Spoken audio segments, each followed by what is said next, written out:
करें तब भी राम भी प्रथम पुरुष में ही आएगा और सीता भी प्रथम पुरुष में आएगी।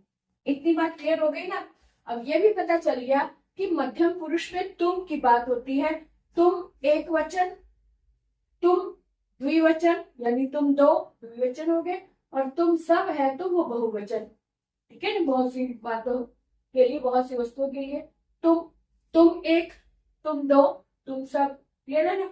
अब उत्तम पुरुष में मैं की बात होती है। मैं एक वचन, और अगर हम दो हैं, दो अध्यापिकाएं हैं तो हम दो, और अगर दो से अधिक हैं तो हम सब।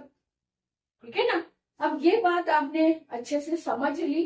अब हम इसको आगे बढ़ेंगे, इसको आगे लेके चलेंगे कि इसके बाद क्या होता है। कि ये हमने एक कॉलम बना लिया है ना। इसमें हमने 3 पुरुष के आधार पर, 3 वचन के आधार पर हमने क्रियाएं और ये कर्ता लिख लिए हैं। जो प्रथम पुरुष में सह, सा, वह, वे दो, वे सब होते हैं। सह, तौ, ते होते हैं। मध्यम पुरुष में त्वम, युवाम, यूयम होता है। उत्तम पुरुष में अहम, आवाम, वयम होता है। ये कर्ता होते हैं, ये कर्ता का कार्य करते हैं, यानी क्रिया के कर्ता का ये कार्य करते हैं। तो वह पढ़ता है, तो वह जो है ये कार्य सेंटेंस का करता है, और पढ़ता है ये क्रिया है। तो दोनों ही हम साथ साथ चलाएंगे कि क्रियाओं के रूप भी तीनों पुरुषों के आधार पर ही चलते हैं। ये जो कर्ता के रूप में जिन शब्दों का प्रयोग होता है और उनके साथ जो क्रियाएं लगती हैं वो भी पुरुषों के आधार पर ही, यानी प्रथम पुरुष, मध्यम और उत्तम के आधार पर ही क्रियाएं चलती हैं। इस बात पर आप गौर करें कि जैसे वह पढ़ता है तो वह करता है और पढ़ता है ये क्रिया है।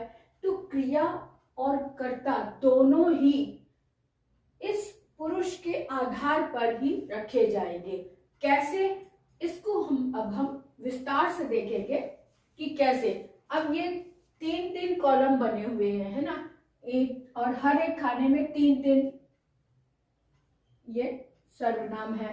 वह, वे दो, वे सब, तुम दो, तुम सब, मैं, हम दो, हम सब। ये कितने हो गए? 3 तिया 9। तो ये 9 है, 9 खाने हैं, और 9 ही ये क्रियाएं हैं।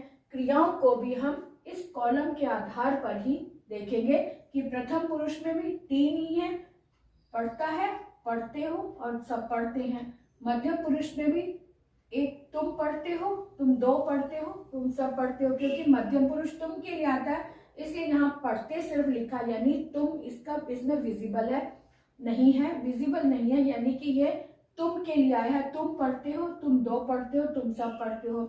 उत्तम पुरुष में मैं के लिए आया है, पढ़ता हूं, दो पढ़ते हैं, सब पढ़ते हैं, है ना। तो इस क्रिया को इस कर्ता के साथ हम सेंटेंस बनाएंगे। इसीलिए मैंने ये 9 वाक्य लिख लिए हैं, ये 9 वाक्य हैं इसके आधार पर, क्योंकि ये 3 हर एक कॉलम में 3 शब्द हैं, और 3 ही इसके नीचे कॉलम है। तो 3 तिया 9 हो गए। तो 9 सेंटेंस बने। कैसे? वह पढ़ता है, वे दो पढ़ते हैं, वे सब पढ़ते हैं। तुम पढ़ते हो, तुम दो पढ़ते हो, तुम सब पढ़ते हो। मैं पढ़ता हूँ, हम दो पढ़ते हैं, हम सब पढ़ते हैं, है ना।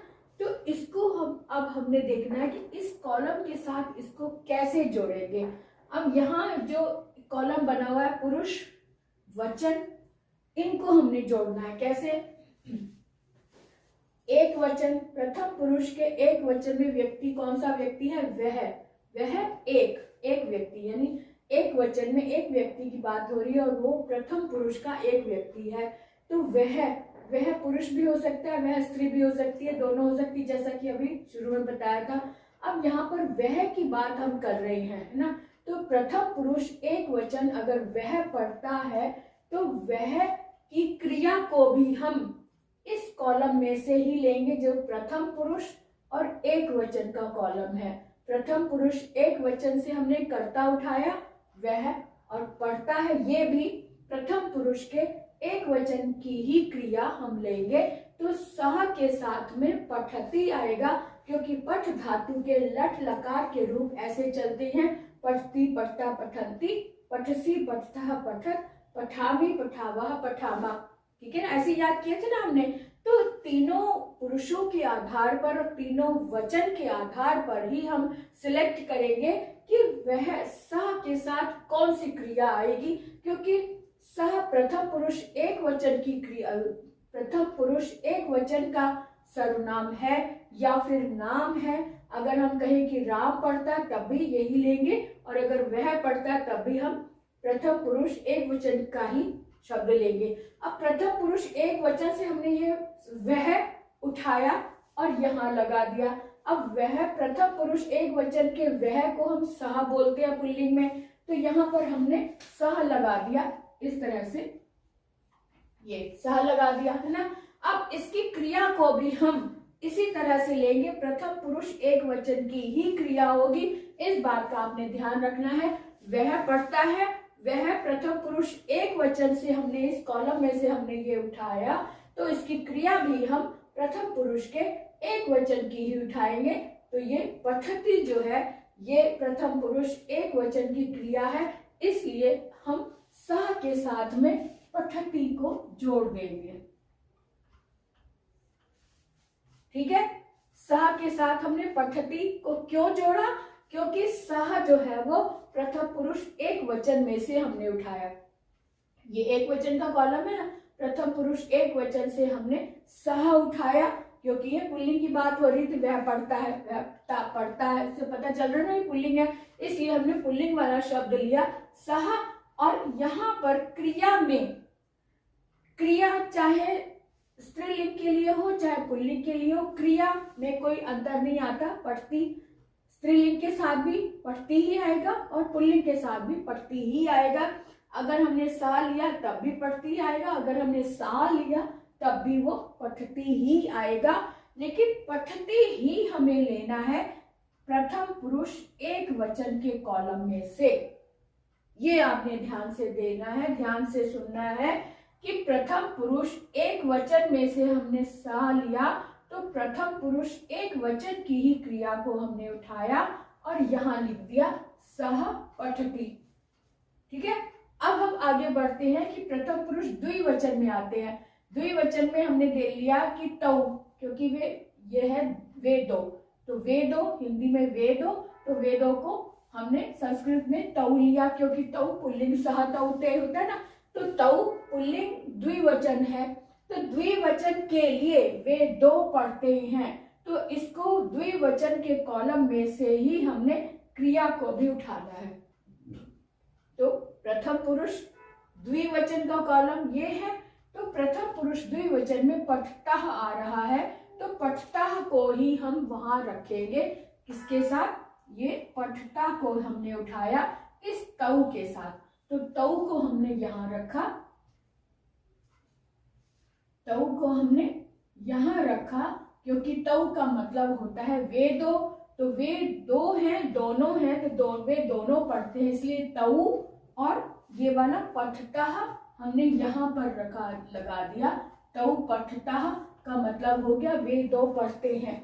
ठीक है, तो क्रिया और कर्ता को हमने मैच करके यहाँ पे रखना है। ऐसे ही कोई भी किसी में से कॉलम में से नहीं हम उठाकर रख लेंगे। अगर द्विवचन का शब्द है तो द्विवचन के कॉलम में से लेंगे, अगर प्रथम पुरुष का कॉलम है तो प्रथम पुरुष के द्विवचन को हम देखेंगे, और यहाँ भी प्रथम पुरुष के द्विवचन के ही शब्द को हम उठाएंगे और यहाँ लगा देंगे, तौ पढ़ता, ये हमारा आंसर सही हो जाएगा। अब हम देखें कि वे सब पढ़ते हैं, वे सब को, वे सब है, वे सब भी प्रथम पुरुष बहुवचन में से लिया हुआ, और वे सब को संस्कृत में ते बोलते हैं, क्योंकि सह तौ ते, ये लाइन चलती ना, सह तौ ते, तो ते जो है ये बहुवचन है। किसका, प्रथम पुरुष का, प्रथम पुरुष का ये बहुवचन है, तो ते को हमने यहाँ रख दिया, और प्रथम पुरुष के बहुवचन की क्रिया को हम उठाएंगे। बहुवचन की क्रिया है पठंती, है ना, पढ़ती, पढ़ता, पठंती, पठंती होता है ना बहुवचन, तो बहुवचन की क्रिया को हमने यहाँ लगा देना है। कैसे? ते, ते लगाया और साथ में ये वाला पठंती, तो ये भी बहुवचन का कॉलम है, ये भी बहुवचन का कॉलम है, ये भी प्रथम पुरुष का कॉलम है, ये भी प्रथम पुरुष का कॉलम है। तो इसी को हमने मैच करना है कि प्रथम पुरुष के बहुवचन से हमने सर्वनाम उठाया, तो बहुवचन के प्रथम पुरुष के बहुवचन की ही क्रिया को हम उठाएंगे। तो ते पठंती, इस तरह से हमने सेंटेंस बना दिया। अब ये बिल्कुल सही हो गया। समझ में आ रहा है ना बेटा? अगर आपको कहीं पे भी थोड़ी सी भी अपनी कसर लगती है ना, जहाँ पे भी आपको लगता है अरे ये कैसे हो गया, वहीं पर आप कमेंट करके पूछ लेना कि ये कैसे हुआ, ये कैसे किया। जहाँ भी आप थोड़ा सा भी कंफ्यूजन हो तो आप जरूर पूछना कि ये कैसे हुआ। इसको आप ध्यान से देखेंगे, आपको बहुत ही अच्छे से समझ में आएगा कि अनुवाद कैसे होता है। अब यहाँ मध्यम पुरुष में आ जाए। मध्यम पुरुष में तुम की बात होती है ना? मध्यम पुरुष में तुम होता है, तुम एक वचन के कॉलम में तुम है, तो तुम एक की ही बात हो रही है, और तुम एक को हम त्वम बोलते हैं, है ना? ये त्वम, एक वचन में त्वम होता है ना, तो त्वम को अगर हम यहाँ पे रखें, यहाँ पर लिखा हुआ है तुम पढ़ते हो, तो तुम यानी त्वम हो गया, त्वम हो गया। अब त्वम मध्यम पुरुष के एक वचन का शब्द हमने उठाया, तो क्रिया भी इसकी मध्यम पुरुष के एक वचन की ही होगी, है ना? मध्यम पुरुष के एक वचन की क्रिया क्या है? ये पठसी। तो त्वम और पठसी, ये वाला शब्द और ये वाला शब्द हमने उठाया और यहां लिख दिया त्वम पठसी, त्वम पठसी। ठीक है? अब ये कॉलम, ये सेंटेंस हमारा बिल्कुल सही हो गया। अब हम आगे बढ़ते हैं। त्वम मध्यम पुरुष के द्विवचन में, मध्यम पुरुष के द्विवचन में बात होती है युवाम, यानी कि तुम दो की, है ना? मध्यम पुरुष और द्विवचन के कॉलम में तुम दो लिखा हुआ है और इसकी संस्कृत है युवाम, तो तुम दो की, यहाँ पर तुम दो की बात हो रही है। तुम दो वाले शब्द को हमने लिया, यहाँ रख दिया, और पढ़ते हो तो ये पढ़ते हो। अब इसको संस्कृत में बदलना है, तो तुम दो को युवाम बोलते हैं, तो युवाम हमने यहाँ लिख दिया, यहाँ से उठाकर हमने यहाँ रख दिया युवाम। और मध्यम पुरुष का द्विवचन अगर युवाम है, तो मध्यम पुरुष का द्विवचन की क्रिया हमने उठानी है, जो कि है पठतः। तो इसके साथ यही शब्द मैच हो रहा है, इसलिए मध्यम पुरुष के द्विवचन में से अगर हमने युवाम वहां रखा, तो मध्यम पुरुष के द्विवचन की क्रिया में पठतः आ रहा है, तो पठतः को हम यहाँ लिख देंगे पठतः, युवाम पठतः। ठीक है? एकदम अच्छे से समझ में आ रहा है ना? अब हम बात करें कि मध्यम पुरुष के बहुवचन में, मध्यम पुरुष के बहुवचन में तुम सब आता है, तो तुम सब पढ़ते हो, ये सेंटेंस है, तुम सब पढ़ते हो। तो ये तुम सब की संस्कृत होती है, वो होती है यूयम, है ना? तो मध्यम पुरुष के बहुवचन में से अगर यूयम आ रहा है, तो यूयम को हम यहाँ लिख देंगे यूयम, यानी तुम सब, और पढ़ते हो भी मध्यम पुरुष के बहुवचन का ही हम रूप लेंगे पठथ। यहाँ पर विसर्ग है, लेकिन यहाँ विसर्ग नहीं है, जो क्योंकि बहुवचन में पठ धातु के रूप में विसर्ग नहीं होता, इसलिए हम भी यहाँ पर ये वाले शब्द को उठाकर यहाँ लिख देंगे यूयम पठथ, बिना विसर्ग वाला। ठीक है ना? समझ में आ गई? अब प्रथम पुरुष के तीनों वचन हो गए और मध्यम पुरुष के भी तीनों वचन हो गए। वह पढ़ता है एक वचन, वे दो पढ़ते हैं द्विवचन, वे सब पढ़ते हैं बहुवचन। अब तुम पढ़ते हो तुम एक वचन, तुम दो पढ़ते हो द्विवचन, और तुम सब पढ़ते हो बहुवचन। क्लियर है? अब हम आते हैं उत्तम पुरुष में।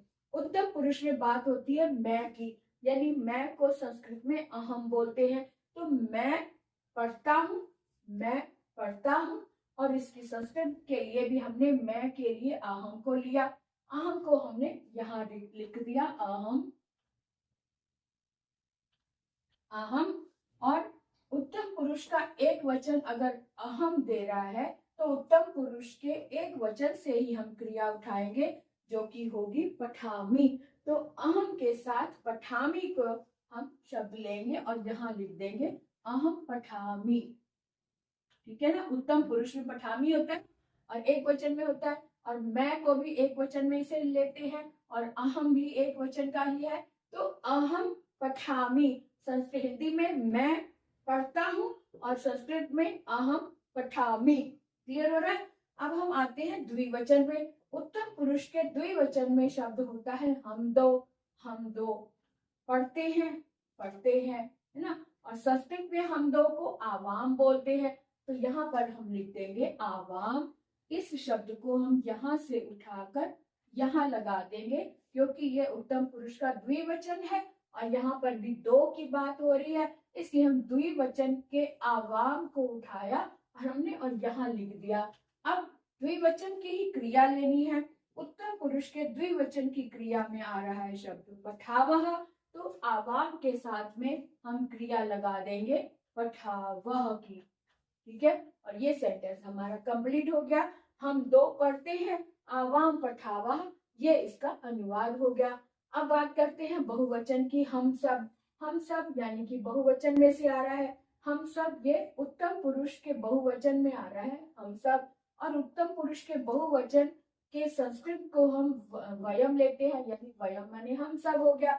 इस वयम को हमने यहाँ से उठाया और यहाँ लिख दिया वयम, है ना। अब ये तो हो गई बात सर्वनाम की। अब वयम अगर हमने उठाया तो क्रिया भी हमें उत्तम पुरुष के बहुवचन की ही उठानी चाहिए, इसलिए हम इसे पठामह को उठाएंगे और यहाँ लिख देंगे वयम पठामह। वयम पठामह, ठीक है। ये बहुवचन का हो गया वयम पठामह। तो यही तरीका होता है अनुवाद करने का। अब आप खुद सोचे, शुरू से देखें, फिर से उस कॉलम को देखें कि क्या क्या हमने देखा था। 3 वचन होते हैं, एक वचन, द्विवचन, बहुवचन। 3 लिंग होते हैं, पुल्लिंग, स्त्रीलिंग और नपुंसकलिंग। और 3 ही पुरुष होते हैं, प्रथम पुरुष, मध्यम पुरुष और उत्तम पुरुष। तो 9 चीजों का ये चल रहा है संगम। 9 चीजों को हमने मिलाना है, इन्हीं के आधार पर ही हमने अनुवाद करने हैं। और जो ऊपर का कॉलम है ये कर्ता के रूप में यूज होता है, और जो नीचे का कॉलम है, जो जिसे हम धातु बोलते हैं, क्रिया बोलते हैं, उसको हमने क्रिया के रूप में यूज करना है। ये अगर वह अगर करता है तो वह के साथ क्रिया भी पठती हो गया। वह अगर वे दो अगर करता है तो इसकी क्रिया भी पठता हो गया, तो पठतः। अगर कर्ता हमारे पास बहुवचन का, प्रथम पुरुष बहुवचन का करता है कि ते आ रहा है, तो इसकी क्रिया भी प्रथम पुरुष बहुवचन की होगी, ते पठन्ति। ठीक है। अगर मध्यम पुरुष का करता है तुम एक वचन, तो एक वचन के साथ में मध्यम पुरुष के एक वचन की ही हम क्रिया लेंगे, तो त्वम पठसी हो गया, है ना, त्वम पठसी।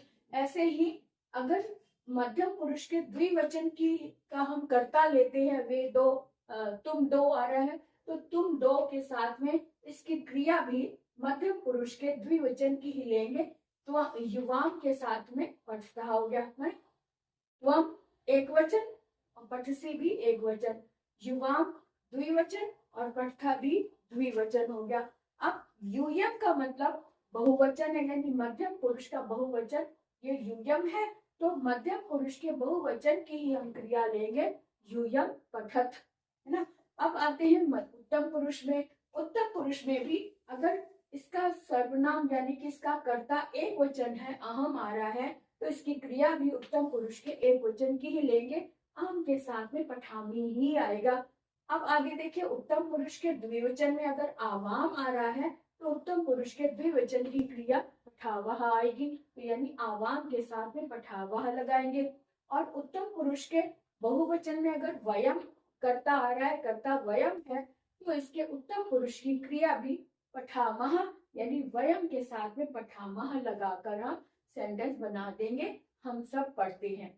अब यहाँ तो बात हो गई कि पढ़ने की, तो पढ़ने, क्योंकि पठ धातु लिखा, पढ़ने की बात हो रही है। अगर यहाँ पे पढ़ने की बात ना हो, लिखने की बात हो, तो यहाँ पर हम लिख धातु लगाएंगे। इसी तरह से तीता अंति वाली इसी धुन में तीता अंति सीथा था आमी आवा आमा, है ना, इसी धुन में हम लिख धातु लगा देंगे और लट लकार में। और अगर हम कहें कि बोलने की बात हो रही कि वह बोलता है, वे दो बोलते हैं, वे सब बोलते हैं, तब हम क्या करेंगे, यहाँ पे वद धातु लगाएंगे। वदती वदता वदंती वदसी वदथा वदत वदामी वदावा वदामा, इस तरह से लगाएंगे। इसमें हमें क्या याद करना है कि ती तह अंति सी था आमी आवा आमा, इनको हमने याद करना है। अब ये जो प्रत्यय लास्ट में लगे हैं, इनको जिस भी धातु में आप लगा देंगे उसी धातु की क्रिया बन जाएगी, ठीक है ना। अब ये पठ धातु है, लिख में तीता अंति लगा दी, लिखती लिखता लिखंती।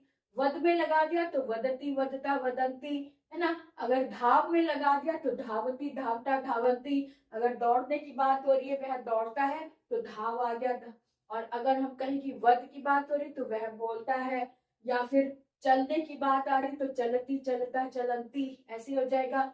या जो भी क्रिया है ना, उसकी क्रिया की धातु को देखो, उसमें कौन सी धातु यूज होगी। पढ़ने में पठ धातु आ रही है, जाने में गम धातु का प्रयोग हो रहा है।